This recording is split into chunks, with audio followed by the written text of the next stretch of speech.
झारखंड में 13 नवंबर और 20 नवंबर को 2 फेज में चुनाव होंगे। नतीजे 23 नवंबर 2024 को आएंगे। चुनाव से ठीक पहले हेमंत सोरेन के भरोसेमंद चंपई सोरेन के बीजेपी में शामिल होने से मुकाबला दिलचस्प हो गया है। 2019 यानी झारखंड के पिछले विधानसभा चुनाव में जेएमएम, कांग्रेस और आरजेडी ने साथ मिलकर चुनाव लड़ा था। 30 सीटों के साथ जेएमएम सबसे बड़ी पार्टी बनकर उभरी और गठबंधन के साथ सरकार बनाई। शुरुआत के 4 साल सब कुछ ठीक रहा, लेकिन आखिरी साल काफी उठापटक मची। 21 जनवरी 2024 को प्रवर्तन निदेशालय यानी ईडी ने कथित भूमि घोटाले से जुड़े मनी लॉन्ड्रिंग मामले में झारखंड के मुख्यमंत्री हेमंत सोरेन से करीब 7 घंटे तक पूछताछ की। इसके बाद सोरेन को राजभवन ले जाया गया, जहाँ उन्होंने राज्यपाल सीपी राधाकृष्णन को अपना इस्तीफा सौंप दिया। इस्तीफे के बाद ईडी ने उन्हें गिरफ्तार कर लिया। सत्ताधारी झारखंड मुक्ति मोर्चा के नेतृत्व वाले गठबंधन ने नए मुख्यमंत्री के रूप में जेएमएम के वरिष्ठ नेता चंपई सोरेन का नाम प्रस्तावित किया।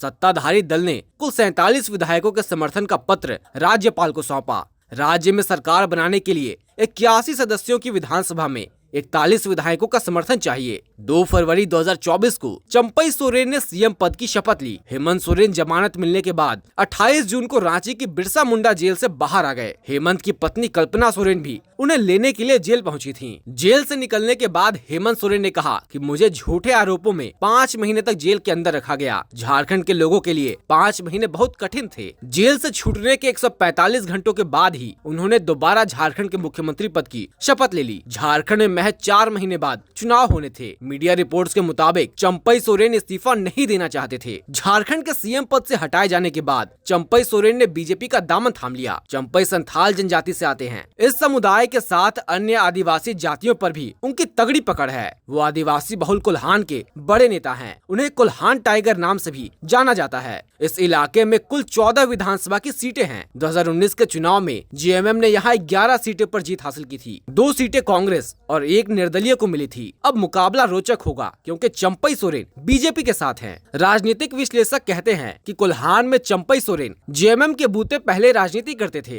कुछ महीने पहले ही उन्होंने बीजेपी का दामन थामा है। भले ही चंपई बीजेपी की मानसिकता को अपना चुके हैं, लेकिन वोटर ऐसे नहीं होते हैं। वो अचानक फैसला नहीं बदलते, उसे बदलने में काफी समय लगता है। शिबू सोरेन आदिवासियों के बड़े नेता हैं। ऐसे में वे अगर एक अपील कर देंगे तो बीजेपी का दाव उल्टा भी पड़ सकता है।